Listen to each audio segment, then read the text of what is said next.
cordial saludo a todas las personas que nos acompañan en esta transmisión. Me presento, mi nombre es Jorge Villamil y el día de hoy tengo el gusto de compartir con ustedes esta temática que he denominado la protección del derecho a un medio ambiente sano a través del Sistema Interamericano de Derechos Humanos. Para desarrollar esta intervención la he distribuido en 4 ítems,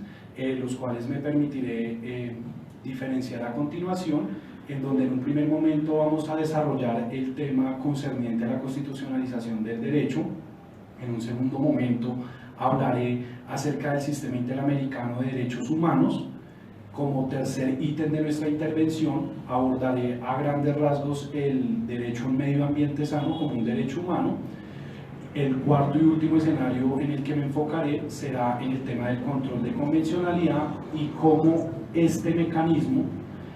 sirve para garantizar y proteger desde el Sistema Interamericano de Derechos Humanos el derecho a un ambiente sano, ¿verdad? Bajo esta óptica es importante que tengamos claro los diferentes escenarios o diferentes casos que ha emitido la Corte Interamericana de Derechos Humanos al respecto, para concluir con unas pequeñas conclusiones parciales de esta investigación, que lo que espero es que para ustedes deje como temas en el tintero que sean bastante importantes para que ustedes en el futuro puedan desarrollar investigaciones concernientes a la temática que el día de hoy vamos a desarrollar. Iniciando entonces con el tema de la constitucionalización del derecho, tenemos que establecer que este hito inicia a partir de la culminación de la Segunda Guerra Mundial, cuando los vencedores de esta guerra empiezan a imponer un nuevo orden político, social, económico y, pero más importante para nosotros, un nuevo orden jurídico. Y ellos empiezan a observar en las diferentes constituciones de los nuevos estados constitucionales o de los estados constitucionales modernos, en donde establecemos 4 escenarios muy importantes. El primero, las nuevas expediciones de constituciones como la italiana en el 47 y la alemana en el 49, a modo seguido, pues el nuevo paradigma que se establece o el nuevo o lo que se conoce hoy por hoy como nuevo constitucionalismo, y las nuevas fuentes del derecho que que emanan de diferentes textos tanto como nacionales como internacionales. Así pues, también tenemos que hablar a grandes rasgos de los cambios estructurales que se han venido estableciendo en los diferentes estados de la comunidad internacional. Así pues, tenemos que establecer que aquí, con esta ruptura en los ordenamientos jurídicos de los estados de la comunidad internacional, pasamos de un estado legicentrista a un estado constitucional, en donde el estado legicentrista tenía unos aspectos muy generales que permiten diferenciarlo a grandes rasgos del estado que hoy por hoy conocemos como estado constitucional o estado constitucional de derecho, ¿verdad? Así las cosas, tenemos que establecer que en el estado legicentrista teníamos una primera característica, que era que la ley era la única fuente formal del derecho, ¿cierto? Lo cual establecía que los jueces en las providencias que emitían solamente estaban sometidos al imperio de la ley y sus fallos debían enmarcarse o argumentarse con base en los parámetros preestablecidos por la ley.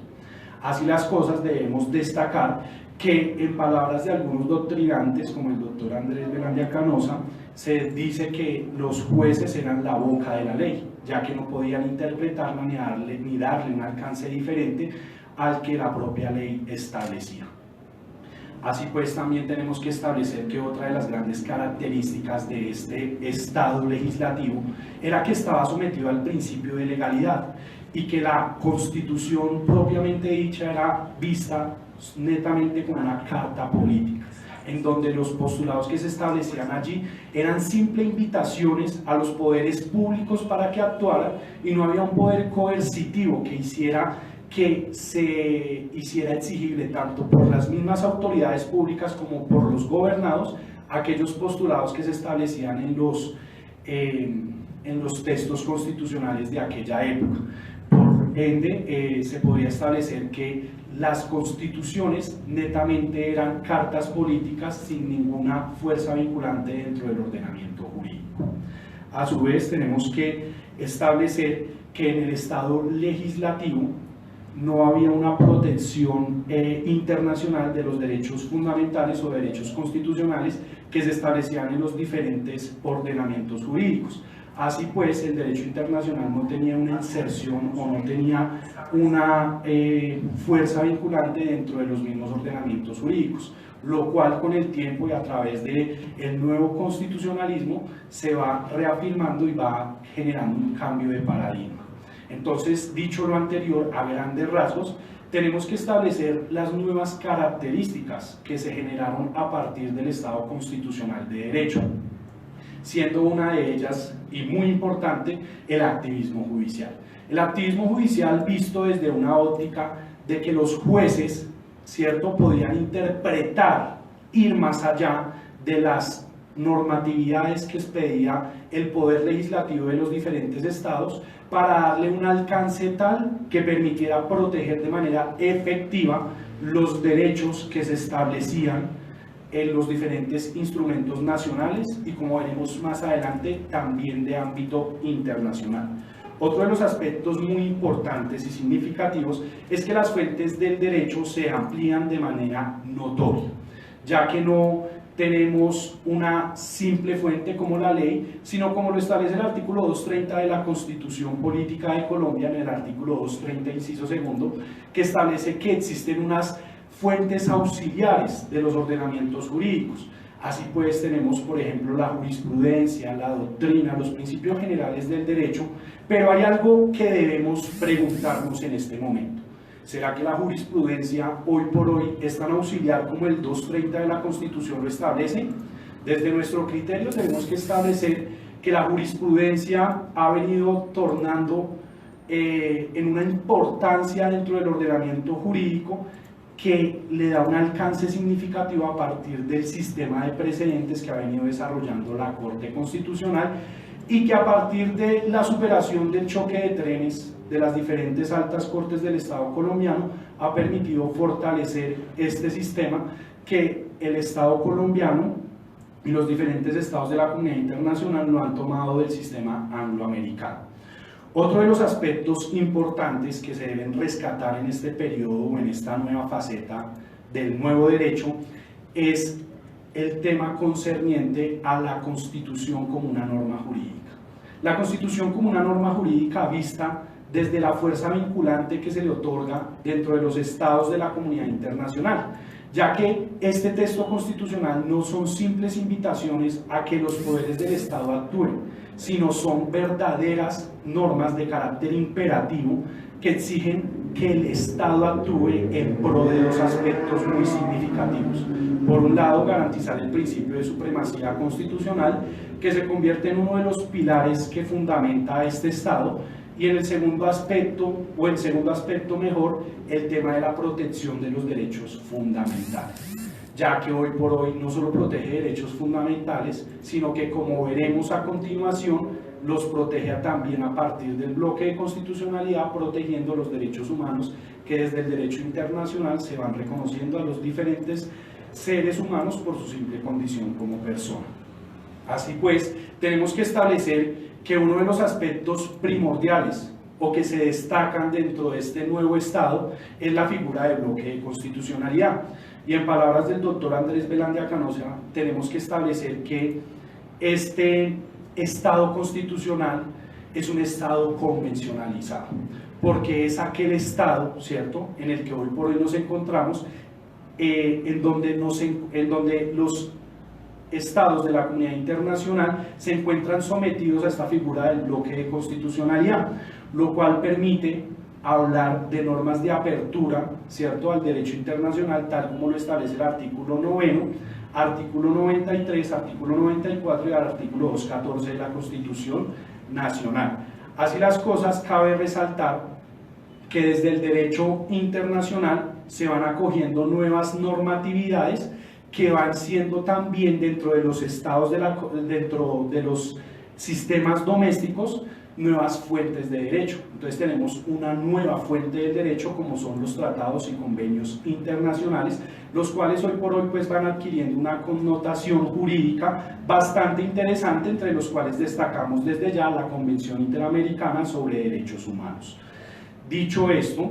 tenemos que mencionar que el bloque de constitucionalidad, en palabras del doctor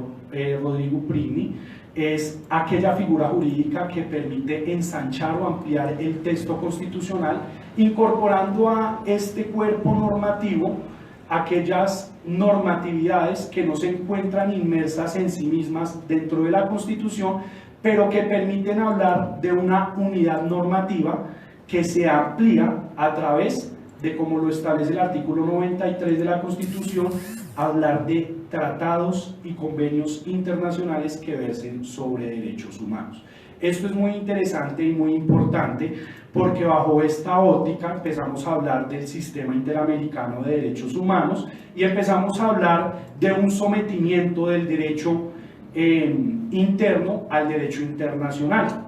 y ello va a permitir que haya una garantía más amplia de los derechos no solo fundamentales que a nivel local se conocen o se reconocen por parte del Estado, sino aquellos derechos que desde el derecho internacional se van reconociendo. Así las cosas, cabe resaltar la importancia que han tenido los diferentes sistemas de protección de derechos humanos, que es otro de los aspectos que se van generando o desarrollando con la culminación de la Segunda Guerra Mundial, en donde los estados dijeron: no podemos permitir que actos de barbarie tan grandes como los que se presentaron en esta guerra, pues se vuelvan a presentar en nuestra vida diaria, razón por la cual tenemos que fortalecer el derecho internacional y tenemos que generar algo muy importante: un esquema coercitivo que obligue a los estados a cumplir los postulados internacionales a los que se obliguen. Y aquí pues tenemos que, a partir de la creación del Sistema Europeo de Derechos Humanos en el año de 1950, posteriormente la creación del Sistema Interamericano de Derechos Humanos con la Convención Americana sobre Derechos Humanos en el 69, y posterior y últimamente más reciente es el Sistema Africano de Derechos Humanos y de los Pueblos, en donde se establecen diferentes mecanismos de protección para que se contrarresten las arbitrariedades en las que puedan incurrir los diferentes estados que se adhieren de manera voluntaria y soberana a estos sistemas, por así llamarlo, continentales de protección de derechos humanos. El día de hoy pues nos centraremos a hablar del Sistema Interamericano de Derechos Humanos como un sistema de protección de derechos que ha tenido un amplio recorrido hoy por hoy y que ha tenido avances significativos en lo que se conoce en el derecho internacional, ya que ha generado avances que, a partir del control de convencionalidad, ha tenido unos efectos internacionales. Así las cosas, pues tenemos que establecer que el Sistema Interamericano de Derechos Humanos se fundamenta en dos tratados y convenios internacionales que para la intervención del día de hoy son muy importantes, el cual es la Convención Interamericana sobre Derechos Humanos y el Protocolo de San Salvador. Como ya veremos más adelante, es el que fundamenta en gran parte la temática que venimos a desarrollar. El Sistema Interamericano de Derechos Humanos tiene dos órganos muy importantes que permiten un despliegue a gran escala de las competencias y atribuciones que se le reconocen en el cuerpo normativo de la Convención Interamericana o el Pacto de San José. Así pues encontramos por un lado la Comisión Interamericana de Derechos Humanos, la cual pues tiene una competencia cuasi jurisdiccional, en donde se encarga de velar por la protección efectiva de los derechos humanos en los diferentes estados americanos, del continente americano. También se encarga de hacer un estudio muy detallado de cómo se encuentran la vulneración o a qué escala llega la vulneración de derechos humanos en el continente americano, y por último de emitir informes sobre estos hallazgos que llegue a realizar en las diferentes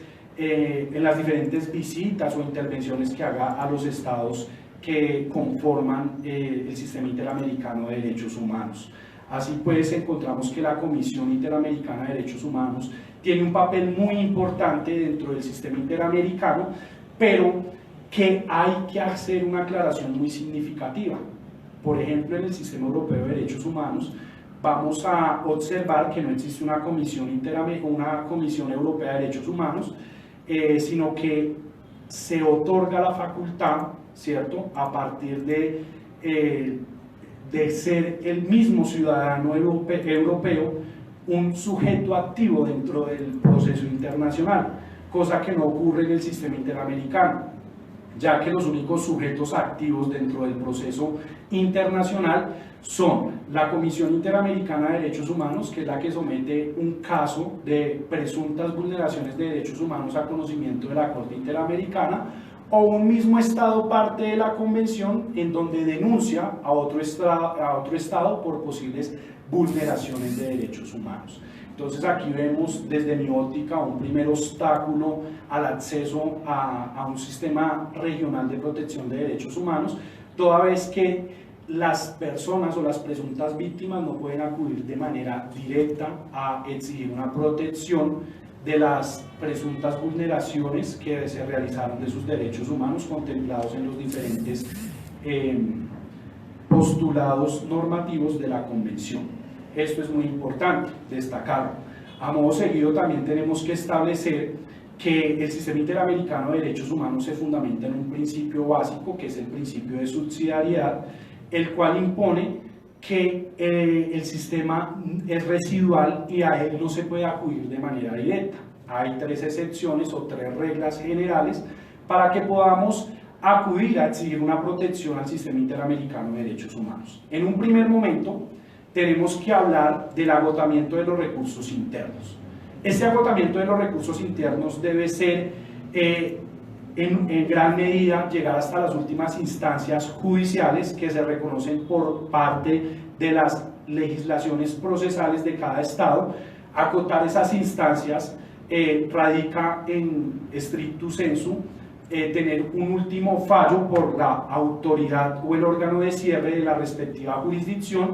y así pues se establece un término de 6 meses para que una vez emitida esta decisión o este fallo, la persona queda facultada para acudir ante el Sistema Interamericano de Derechos Humanos por medio de una presentación de una demanda o denuncia ante la Comisión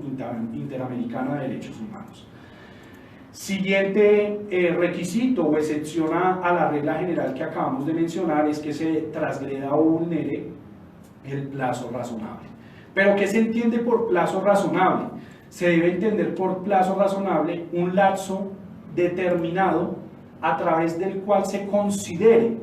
que el Estado pudo llegar a realizar las actuaciones pertinentes, idóneas, para garantizar una efectiva administración de justicia a la persona que considera que se le han conculcado sus derechos. La Corte Interamericana en su desarrollo jurisprudencial ha sido muy cuidadosa al desarrollar el plazo razonable, toda vez que este término resulta ser muy subjetivo para algunas personas, porque lo que para una persona puede ser un plazo razonable de 6 meses, para otra puede ser de 5 años o para otra de 1 mes. Entonces se han desarrollado diferentes parámetros desde la jurisprudencia de la Corte Interamericana de Derechos Humanos, lo cual permite hoy por hoy establecer si el Estado ha cumplido o no ha cumplido con sus obligaciones internacionales. Así pues, tenemos que entre una de esas características o presupuestos que ha establecido la Corte Interamericana de Derechos Humanos es las actuaciones desplegadas por el Estado. ¿Qué ha hecho el Estado en lo referente a la investigación o protección del derecho que se alega como conculcado? Esta sería la primera situación que entraríamos a mirar, porque no es lo mismo hacer una investigación de un homicidio en donde tenemos el cadáver a la vista, por así llamarlo,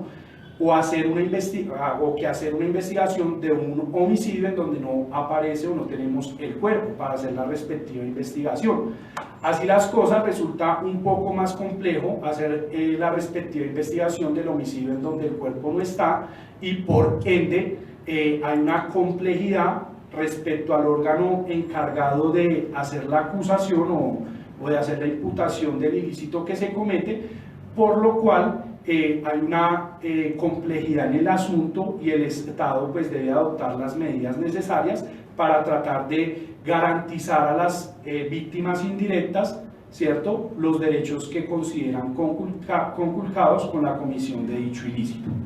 Así pues tenemos que entrar a hacer una ponderación de qué ha hecho el Estado para solventar dicha vulneración de los derechos humanos de esa persona. A modo seguido, tenemos que establecer la última consecuencia o el último parámetro que mencionaríamos o que se establece más bien en la Convención Interamericana de Derechos Humanos, y es que el Estado no cuente dentro de su legislación interna con el mecanismo o el instrumento adecuado para proteger dicho derecho humano. Y esto se presentó en una época, más que todo en la década pasada, respecto con Guatemala, la cual no establecía dentro de su legislación interna el delito de desaparición forzada, cuestión que pues dificultaba para las personas o las víctimas indirectas hacer justicia o exigir justicia cuando se presentaran esos hechos respecto a alguno de sus familiares. Al no existir el mecanismo, pues las personas no podían acudir a la administración de justicia para que se hiciera una investigación acuciosa, juiciosa y pues diligente por parte del Estado, pues porque no tenían el procedimiento ni el proceso para adelantar los respectivos trámites. Entonces, ¿qué hicieron pues las personas que se vieron inmersas en esta omisión legislativa? Pues acudir directamente al sistema interamericano, Comisión Interamericana. En los trámites ante el sistema interamericano se somete dichos casos a estudio y conocimiento de la Corte Interamericana de Derechos Humanos, y pues ¿qué hace la Corte? Condenar al Estado de Guatemala y ordenarle que incluya dentro de su legislación un mecanismo o instrumento idóneo para que las personas pues dentro del derecho guatemalteco puedan exigir la protección efectiva de dichas garantías. Así las cosas, pues ya tenemos claridad de los tres parámetros que nos permiten acceder al sistema interamericano de derechos humanos a través de la presentación de una denuncia o demanda o petición ante la comisión. Agotado este requerimiento, pues la comisión hace un respectivo estudio de las presuntas vulneraciones de derechos humanos que se alegan, y dicho esto, si considera, ya después de hacer todo el trámite respectivo, si considera viable, después de rendir los informes y hacer el respectivo procedimiento que se establece en la Convención Interamericana, si se somete o no el caso a conocimiento de la Corte Interamericana de Derechos Humanos. Una vez este caso es sometido a la Corte Interamericana de Derechos Humanos, tenemos que establecer desde ya que la Comisión Interamericana de Derechos Humanos pues cuenta con 7 jueces, los cuales son elegidos por la Asamblea General de la Organización de Estados Americanos, de sendas ternas enviadas por los diferentes estados que conforman dicho sistema de protección de derechos humanos. Y algo muy importante acá, la Corte Interamericana sí es un órgano jurisdiccional que puede condenar a los estados por las presuntas vulneraciones de los derechos humanos que se lleguen a materializar en alguno de los estados que forman parte de la convención. Y aquí debemos hacer un pequeño análisis. La Corte Interamericana de Derechos Humanos en el año 2018 condenó, o al estado que más condenó fue a Colombia, lo cual pues genera preocupaciones dentro de nuestro escenario jurídico, y pues desde ya aprovecho para hacer una reflexión general que ello demuestra la necesidad de establecer una codificación procesal constitucional para regular de manera efectiva, ¿cierto?, el acotamiento de los recursos internos, para evitar que el Estado colombiano en gran medida siga siendo condenado en el derecho internacional, para fortalecer el sistema de precedentes constitucionales y así pues que haya una jurisdicción constitucional fuerte conformada por la Corte Constitucional que ya existe, tribunales constitucionales y jueces constitucionales a través de una codificación procesal constitucional, lo cual en gran medida, pues desde nuestra óptica y desde lo que la Asociación Colombiana de Derecho Procesal Constitucional ha como tal señalado o reseñado en sus diferentes intervenciones y congresos, ello generaría posibles estrategias que tiendan a evitar que el Estado colombiano siga siendo condenado internacionalmente. Otra de las competencias que, pues, por el tema que estoy desarrollando tengo que establecer de la Corte Interamericana es lo referente a la competencia consultiva que tiene la Corte Interamericana. Esta competencia consultiva la desarrolla a partir de las peticiones que son presentadas por los estados, por la Comisión o por organizaciones no gubernamentales o organizaciones encargadas de proteger y promover los derechos humanos desde la órbita internacional. Para que la Corte pues haga un pronunciamiento de fondo tiene que ser una petición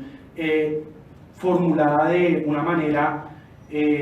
muy específica sobre un asunto particular para determinar si dicha actuación o dicha normatividad puede contradecir o contravenir algunos de los postulados que se establecen en el derecho internacional. Debemos hacer ya empezar a aterrizar nuestra intervención a lo que venimos a hablar el día de hoy, que es el derecho a un medio ambiente sano y su protección desde el Sistema Interamericano de Derechos Humanos. Era importante señalar qué órganos componen el Sistema Interamericano, cuáles son sus competencias, ¿cierto? Las funciones que cumplen a través de los parámetros que les son otorgados por la Convención Interamericana, y pues ya ahora sí podemos hacer un énfasis y hacer el siguiente cuestionamiento. ¿Se puede proteger el derecho a un ambiente sano desde el Sistema Interamericano de Derechos Humanos? Tenemos que establecer desde ya que sí es posible, pero tenemos que empezar a hacer un análisis muy acucioso de cómo se hace esa protección. Así las cosas, pues me permitiré hablar del derecho a un medio ambiente sano como un derecho humano, el cual pues se empezó a desarrollar con la Declaración de Estocolmo del año de 1972, en donde los estados de la comunidad internacional, por la creciente preocupación en la interrelación que el ser humano estaba teniendo con su ambiente, con su ecosistema,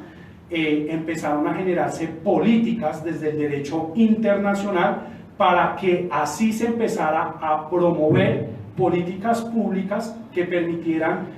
proteger de manera efectiva el derecho a un medio ambiente sano, ya que se empieza desde el derecho internacional a generar una fuerte polémica sobre qué debe primar. Si el derecho humano al desarrollo sostenible, ¿cierto? El derecho que tiene toda población, toda persona, de desarrollarse día a día en su órbita política, social, económica, jurídica, etcétera, etcétera, frente al derecho a un medio ambiente sano. Son postulados e interrogantes bastante interesantes que generan un cuestionamiento interno por parte de cada uno de los estados, que son cuestionados y son debatidos por primera vez en el año de 1972 en Estocolmo, y allí se fijan unos principios básicos que permiten empezar a establecer que el medio ambiente tiene que tener una armonía con el desarrollo sostenible y que la explotación que hoy por hoy realicen las generaciones presentes garanticen en gran medida los derechos, ¿cierto? Los derechos ambientales que en el futuro van a tener las generaciones que pues van a ir llegando, las futuras generaciones. Esto genera cuestionamientos bastante interesantes, ya que impone parámetros tales de que el hombre no puede hacer un uso indiscriminado de los diferentes recursos naturales que en los diferentes estados de la comunidad internacional existen, sino que tienen que haber unas contingencias y tiene que hacerse de una manera organizada, planificada, con una participación significativa de los estados al momento de hacer las diferentes concesiones o adjudicaciones, para que así pueda ejercerse un control y se pueda garantizar que los recursos que cada uno de los estados cuenta dentro de su patrimonio puedan perdurar para las futuras generaciones. Dicho esto, pues tenemos entonces que en Estocolmo se crea el hito o el primer aspecto importante referente al derecho a un ambiente sano. Anteriormente manifestaba o traía a colación el tema del Pacto de San Salvador, en donde en su artículo 11 establece el derecho humano a un ambiente sano. El Protocolo de San Salvador pues es adicional o adiciona el tema de derechos sociales, económicos y culturales de la Convención Interamericana de Derechos Humanos. Quiere decir que hace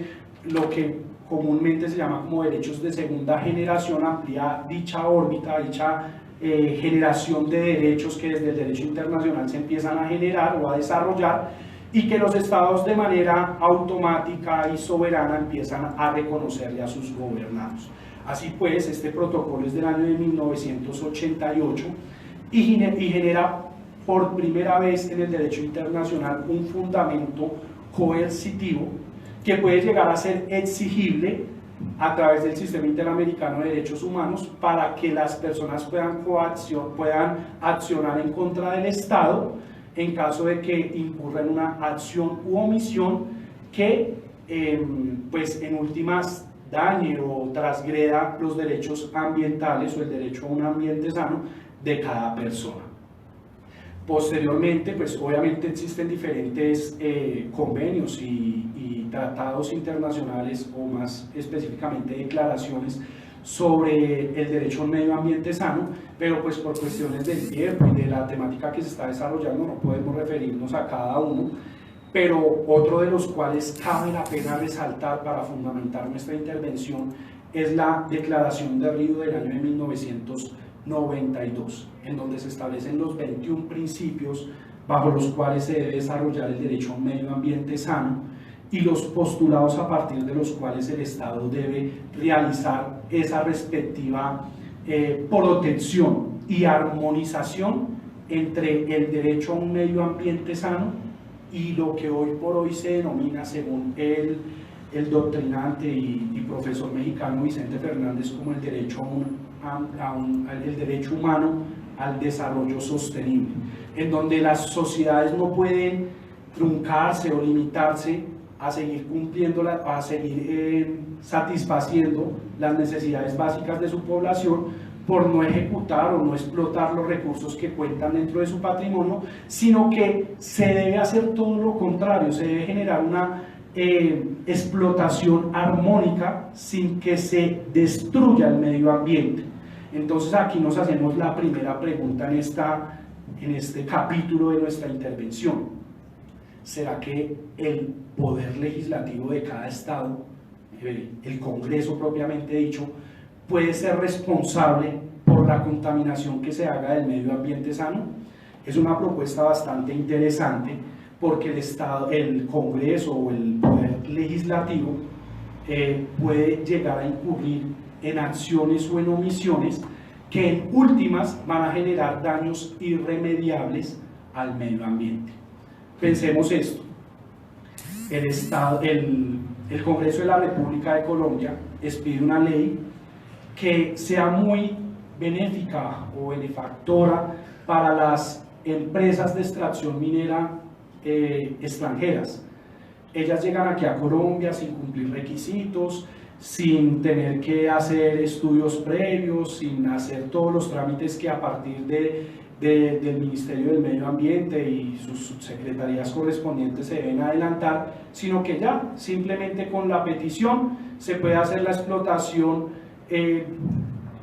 indefinida del suelo que se solicita para explotar. Así tenemos una confrontación bastante importante o interesante, porque el Congreso, al emitir dicha normatividad, podría estar desconociendo no solo la Constitución, sino los derechos fundamentales de diferentes comunidades, como las afrodescendientes y las comunidades indígenas, que, como lo veremos más adelante, han sido las más afectadas con este tema minero. Así las cosas, hay un llamado muy importante para desarrollar diferentes cuestionamientos acerca de las responsabilidades del legislador en cuanto a temas ambientales, ya que, como nosotros conocemos, un daño ambiental puede llegar a ser irreparable, irremediable. Y supongamos que pueda ser reparable, pero ¿cuántos años dura? Y aquí es muy importante que el Congreso sea muy cuidadoso, muy cauteloso, si no quiere verse inmerso en una responsabilidad interna, y que, ¿por qué no traer a colación una acción que se pueda desarrollar desde la propia Constitución para que se pueda repetir contra los senadores que promovieron dicho proyecto de ley. Aquí habría como un obstáculo o habría una barrera para impedir que el poder legislativo de cada estado legisle de manera descuidada y sin velar por la garantía del derecho humano a un ambiente sano. Así las cosas, pues tenemos que ya empezar a terminar a aterrizar nuestra intervención y pues tristemente, como les dije inicialmente, el sistema interamericano de derechos humanos sí es procedente para proteger el derecho a un medio ambiente sano, pero lastimosamente la Corte Interamericana de Derechos Humanos en sus diferentes fallos que ha emitido ha sido un poco tibia y no ha sido tan activista como en otros escenarios que la hemos visto, sino que se ha enfocado en proteger o garantizar otros derechos y menos el derecho al medio ambiente sano, y sin importar que hay un fundamento convencional dentro de su cuerpo juris convencional, como la misma Corte lo denomina, sin aterrizar en esta protección de este artículo 11 del Pacto del Protocolo de San Salvador. Por ejemplo, en casos como Yaqueyatza versus Paraguay, Comunidad Sayahuaca versus Paraguay, el pueblo de Saramaca versus Surinam, entre otros que han sido emitidos por la Corte Interamericana de Derechos Humanos y que han vulnerado los derechos de diferentes comunidades indígenas. Y la Corte no se ha enfocado en proteger el derecho a un medio ambiente sano, no se ha enfocado en decir, oiga, ¿cuál fue el impacto ambiental en este caso que estamos estudiando? Sino se ha enfocado en, oiga, sí hay una vulneración de derechos, pero no del derecho al medio ambiente, sino de derechos como la propiedad privada o la propiedad colectiva, que desde la jurisprudencia o desde esta jurisprudencia que acabé de mencionar, la Corte Interamericana de Derechos Humanos ha desarrollado algo que se llama la propiedad colectiva de las comunidades afrodescendientes o de las comunidades indígenas. El derecho a la vida, cuando con una extracción minera se genera un impacto tal que hay una afectación masiva a las vidas de diferentes personas que integran una comunidad y que pues con ocasión a esta intervención o esta extracción de los recursos naturales pues se ven perjudicadas determinadas personas que terminan pues falleciendo en dicho proceso. El derecho a la salud, que también se contempla en la Convención Interamericana de Derechos Humanos y que pues en últimas es el efecto colateral por la indebida extracción de los recursos naturales en los diferentes estados de la comunidad internacional, específicamente en el continente americano. Y por último, el tema de la protección, el derecho a la protección judicial o de las garantías judiciales. Aquí observamos que los estados, por ejemplo en el caso que se menciona Paraguay, no creó mecanismos importantes para incluir a sus comunidades indígenas para evitar que se les vulneraran de manera sistemática los derechos humanos, incluyendo el derecho a un medio ambiente sano. La invitación es a que se haga una lectura de las diferentes sentencias que acabo de mencionar y ustedes van a observar que la Corte Interamericana hace una citación o toca el derecho a un medio ambiente de manera remota, de manera insignificante, sin darle la relevancia jurídica que debiese tener en los diferentes fallos. Y una de las razones que uno ve para que la Corte Interamericana no sea tan activista como en otras situaciones es que en algunos casos las empresas de extracción minera resultan ser más poderosas que el mismo Estado que está permitiendo o está siendo cómplice en esa devastación del medio ambiente, lo cual genera que pues en últimas el Estado se vea impotente y que la multinacional, al ser más fuerte que el propio Estado, pues quede con las manos limpias y el Estado quede devastado y que su pueblo sea el que se vea afectado con las diferentes extracciones mineras que pues hoy por hoy ya conocemos. Entonces, ¿cuál podría ser las diferentes soluciones que a través de esta ponencia o de esta intervención quiero dejarles? En primer momento, el control de convencionalidad desarrollado en el año 2006 por parte de la Corte Interamericana de Derechos Humanos en el caso de Almonacid Arellano versus Chile es uno de los instrumentos más importantes o más fuertes que hoy por hoy se han desarrollado en el sistema interamericano de derechos humanos. Es un avance tan importante que por así decirlo, y en palabras en palabras de la Asociación Colombiana de Derechos Humanos, es un logro que ha tenido el Sistema Interamericano de Derechos Humanos y que tenemos que desarrollar en una codificación procesal constitucional. Y este sería el instrumento más fuerte para que derechos como el medio ambiente se puedan proteger. Aquí la Corte entraría a ejercer un control de convencionalidad concentrado, ¿cierto?, con un efecto abstracto para todos los estados de la comunidad internacional o de la comunidad interamericana, ya que tiene un efecto vinculante y las decisiones que adopte la Corte Interamericana marcan un precedente para los demás estados y esos estados tienen que acatar en últimas dicha cuestión. Así pues, voy a hacer una breve ejemplificación de lo que acabo de mencionar. Hoy por hoy nosotros vemos en Colombia las costas colombianas bastante contaminadas y la pregunta es, ¿quién es el responsable? Y llegamos a la siguiente conclusión: el Estado es responsable, ya sea por acción o por omisión. Entonces las personas, los pescadores, los habitantes de dichos territorios que se ven afectados con esas omisiones o acciones en las que incurre el Estado no podrán acceder al Sistema Interamericano de Derechos Humanos para que sean reparados de manera integral por las presuntas vulneraciones que el Estado hace de sus derechos. La respuesta, como ya lo he venido diciendo, es sí, pero observamos que el mismo Sistema Interamericano encabezado por la Corte Interamericana de Derechos Humanos a veces resulta ser un poco temerosa en este asunto. Entonces, al momento de que los diferentes sujetos o las diferentes personas que, como en el caso de las costas colombianas, se vean afectadas, pueden acceder al Sistema Interamericano de Derechos Humanos, exigir una efectiva protección de sus derechos al ambiente sano, fundamentado en el artículo 11, y exigir que las actuaciones u omisiones en las que incurrió el Estado, pues se le ejerza un control de convencionalidad y hacer una confrontación normativa con el texto convencional, a ver si el Estado en algún momento puede llegar a ser condenado en instancias internacionales. Esto sería pues algo bastante interesante. Es una invitación que les quiero hacer para mostrarles lo que hoy por hoy en el último mes ha sido discusión en los diferentes medios de comunicación de nuestro país, y que sí existe un mecanismo internacional para que estas personas puedan acudir a estas instancias y que puedan garantizar de manera efectiva sus derechos. Ya para terminar, pues quiero arrojar algunas conclusiones.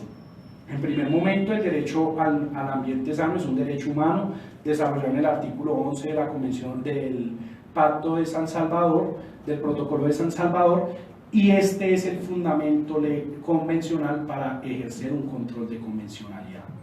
Segundo, bajo la postura del doctor Manuel Corado de Paz, se hace el siguiente planteamiento como conclusión: ¿será que es necesario crear un tribunal administrativo del medio ambiente? Desde ya pues yo considero que como tal un tribunal del medio ambiente o especializado en derecho ambiental, no, pero sí sería necesario que los jueces constitucionales y los tribunales constitucionales absorbieran esta competencia como jueces naturales para que puedan ser partícipes o sujetos activos de la protección del derecho a un medio ambiente sano a través de ese activismo judicial que en el libro del doctor Diego López Medina, en el derecho de los jueces, logramos pues evidenciar. ¿Cómo se protegería en el derecho interno dicho derecho humano? Es muy sencillo, muy fácil. Pues básicamente existe un juez constitucional que se desarrolla en una codificación procesal constitucional en donde se le atribuyen unas competencias. Entonces, el primer escenario de protección sería la acción de tutela en caso de que se vulnere o transgreda el derecho a un medio ambiente sano, así sea un derecho que no se encuentre dentro del capítulo de derechos fundamentales establecido en el artículo 76, pero ello no es óbice o obstáculo, como la misma Corte Constitucional en la sentencia T406 de 1992, el magistrado ponente Ciro Angarita Barón decía que con la nueva Constitución los derechos fundamentales van a ser los que los jueces en sus providencias digan. Entonces la tutela sí es procedente para proteger dichos derechos humanos o dicho derecho humano como el derecho a un medio ambiente sano.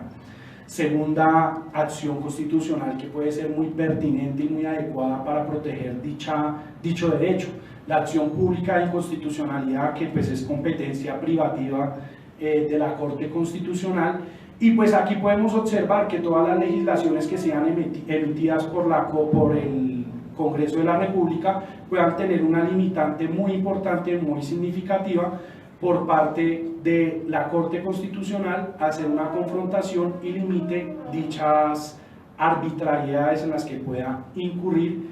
el poder legislativo del Estado colombiano. Tenemos también otras acciones como las acciones populares, las acciones de grupo, en donde las acciones populares pues son preventivas y las acciones de grupo ya son de temas, ya son indemnizatorias y son posteriores a la consumación del daño, pero que necesitan hoy por hoy, y en palabras de la Asociación Colombiana de Derecho Procesal Constitucional, una codificación procesal constitucional para hacer un fortalecimiento de dichos mecanismos establecidos en la Constitución y que permitan a los particulares hacer un ejercicio adecuado de dichos mecanismos. Muchas gracias por acompañarme en esta intervención y pues espero que haya sido de gran agrado este tiempo que me ofrecieron, y agradezco a la Asociación Colombiana de Derecho Procesal Constitucional por abrirme sus puertas, y a esta que es mi alma mater siempre pues agradecimientos infinitos. Muchas gracias.